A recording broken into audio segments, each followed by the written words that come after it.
पलिया के कलमू ध्रुवा की हत्या हुई, हमने तभी लिख करके दिया कि ये हत्या लखमाराम ने कराया, नक्सली नहीं किए। उस समय का एसपी करीब करीब उस नतीजे पर पहुंचा था कि हाँ ये नक्सली तो नहीं कर सकते, क्योंकि नक्सलियों ने कहा भी कि नहीं हम सीपीआई के कार्यकर्ताओं को हम मारेंगे पीटेंगे नहीं। बाद में एसपी ने कहा कि चुनाव का रिजल्ट आने दीजिए मनीष जी, अगर वो हार जाएगा तो मैं तो उसको अरेस्ट कर दूंगा। युवाओं से चर्चा कर रहा है, लखमाराम कहीं कहीं जाकर के नाच रहा है, गा रहा है, यही तमाशा कर रहा है। 25 साल हो गए लखमाराम के इस क्षेत्र का एमएलए बने हुए, अब तो मंत्री बन करके घूम रहा है, बेवकूफ बना रहा है। क्या उपलब्धि और पुलिया तो बनते रहता है, कोई भी सरकार आए, रमन सिंह के समय भी बना, अभी भी बन रहा है। जोर जुर्म के टक्कर में इंकलाब जिंदाबाद, इंकलाब जिंदाबाद, इंकलाब जिंदाबाद,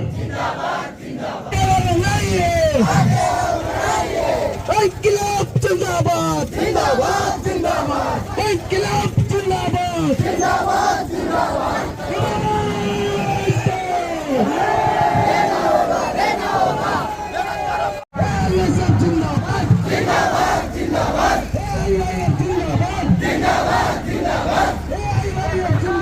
पर यह बात सच है कि लखमाराम चुनाव को लेकर के बहुत चिंता में है। वो अगर हारेगा तो उसको लग रहा है कि मैं हारूंगा तो या तो भी जेल जाऊंगा या तो पता नहीं क्या होने वाला है, वो चिंता में है। और पिछले समय मैं आपको बताना चाहता हूं, पिछले समय चुनाव हुआ था ना, चुनाव के वक्त में हमारे साथी पलिया के कलमू ध्रुवा की हत्या हुई, हमने तभी लिख करके दिया कि ये हत्या लखमाराम ने कराया, नक्सली नहीं किए। हम एसपी को लिख करके दिए कि इसकी जांच करो और लखमाराम को अरेस्ट करो, उसके खिलाफ केस करो। और उस समय का एसपी करीब करीब उस नतीजे पर पहुंचा था कि हाँ ये नक्सली तो नहीं कर सकते, क्योंकि नक्सलियों ने कहा भी कि नहीं हम सीपीआई के कार्यकर्ताओं को हम मारेंगे पीटेंगे नहीं। और फिर कलमू ध्रुवा के खिलाफ कोई आरोप भी नहीं था नक्सलियों की तरफ से, फिर क्यों मारेंगे? वो भी तो उन्हीं के पंचायत में था, कहीं दूसरी जगह भी नहीं था, तो क्यों मारे?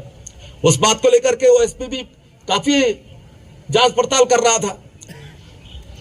तो अब बाद में एसपी ने कहा कि चुनाव का रिजल्ट आने दीजिए मनीष जी, अगर वो हार जाएगा तो मैं तो उसको अरेस्ट कर दूंगा। ये भी बोला उसने, मुझसे चर्चा में कहा कि चुनाव अगर लखमाराम मारेगा तो मैं अरेस्ट कर दूंगा। अभी वो केस है 2022 में, सितंबर अक्टूबर का महीना होगा, सितंबर का महीने में अंदर वाले आए, अंदर वाले मतलब दादा लोग, उसी गांव में इत्तागुड़ा में, इत्तापारा में आकर के कुछ एक दो और केस था, वो सबको लेकर के वो लोग आए, गांव वालों को कई लोगों को पिटाई किए, 12-15 लोगों को जम के मारे। और कलमू ध्रुवा के बारे में भी चर्चा करते हुए मारे कि तुम लोग साले इस गांव के लोग कलमू ध्रुवा की हत्या करते हो और हमारा बदनाम करते हो। सुन रहे हो ना, पार्टी के लोग सुन लिए रहो। तो हत्यारा तो है लखमाराम। हमारा एक साथी क्या ना वेट्टीउंगा की भी कई वर्ष पहले वो गायब हो गया, उसकी भी हत्या इन्हीं लोगों ने की। तो लखमाराम तो ये सब है उनके ऊपर। जिरम वाले मामले पर वो जो गजेंद्र मूलवासी बचाओ मंच का गजेंद्र, यही पदयात्रा के बाद जो सभा हुई थी उसमें उन्होंने जो कहा वो तो बहुत वीडियो वायरल हुआ। सवाल यह है कि लखमाराम वहां कैसे बच गया? और कांग्रेस के लोग ही सवाल करते हैं, पर कांग्रेस के लोग सवाल करते हैं, कांग्रेस के लोग उनको मंत्री बनाए हुए हैं। गजब हो रहा है। ऐसा कांग्रेस है कि उस समय भूपेश बघेल अभी जो मुख्यमंत्री है, कांग्रेस का अध्यक्ष प्रदेश का, वो मुझसे मिला, यार मनीष बताओ कि जिरम का क्या सच्चाई क्या है, ये लखमाराम कैसा बच गया, ये कैसा हत्या हुई, उसको क्यों छोड़ा गया? सबको शंका था कि इसको क्यों छोड़ दिया। पक्का लखमाराम ये सब कराया, क्योंकि अजीत जोगी ऊपर से उड़ गया और अजीत जोगी का आदमी था लखमाराम, और अजीत जोगी और लखमाराम मिलकर के कांड कर दिए। यह भूपेश बघेल का भी आरोप। और इस आरोप की वजह से लखमाराम बहुत भयभीत है कि अगर चुनाव वो हार जाएगा तो कहीं मेरा ठिकाना जेल तो नहीं होने वाला है, उसको लेकर चिंतित है वो। इसलिए वो बिल्कुल हर तरीके से चुनाव जीतने के लिए वो अभी से पैसा बांटना चाहते हैं। टीटी बीएड और ये सब अनिवार्य किया गया। इससे केवल सुकमा, दंतेवाड़ा, बीजापुर के ही बच्चे बाहर होंगे ऐसा नहीं है, बल्कि पूरे बस्तर के जो बेरोजगार है वो नहीं लग पाएंगे। तो ये स्थिति है, आप समझ सकते हो कि कितना गंभीर मामला है। हमारे यहाँ AAEE पढ़ाने वाला गुरुजी वो भी रायपुर से आएगा, दुर्ग से आएगा, भिलाई से आएगा। यहाँ हजारों लड़के पढ़े हैं, 10वीं पास है, 12वीं पास है, उससे ज्यादा पढ़े हैं, वो केवल हाथ मलते रह जाएंगे। हर गांव में लड़के 12वीं पास हैं, हर गांव में, और बड़ी संख्या में है। लेकिन अब लड़ाई उस तरीके का नहीं हो रहा है, यह ताज्जुब है।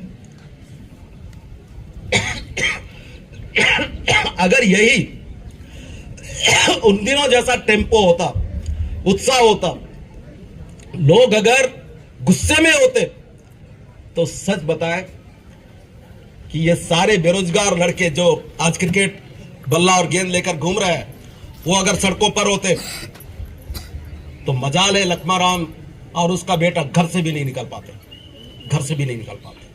पर घूम रहे हैं, युवाओं से चर्चा कर रहे हैं। लखमाराम कहीं कहीं जाकर के नाच रहा है, गा रहा है, यही तमाशा कर रहे हैं। क्यों हो रहा है?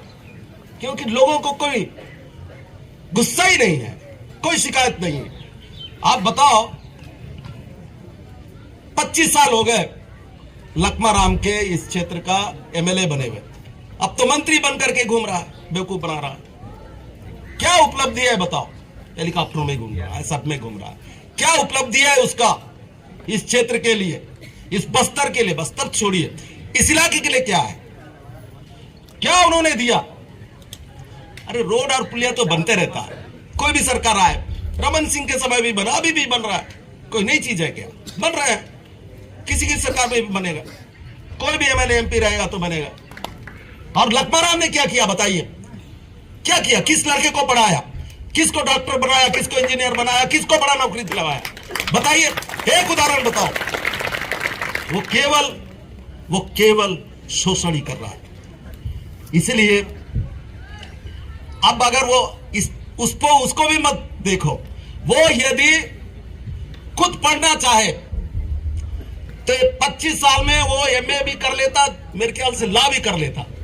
हम लोग पढ़ते रहते हैं आजकल अखबारों में और कहीं कहीं न्यूज चैनलों में देखते रहते हैं, 80 साल का, 90 साल का बुढ़ा बुढ़िया ये भी पढ़ रहे हैं, 12वीं की परीक्षा दे रहे हैं, कॉलेज की परीक्षा दे रहे हैं, 10वीं की परीक्षा दे रहे हैं। और लखमाराम चाहता तो इस समय वो अगर रुक के पढ़ता, फेल होकर के भी पढ़ता, तो भी कॉलेज तो कर ही लेता, BA तो कर लेता।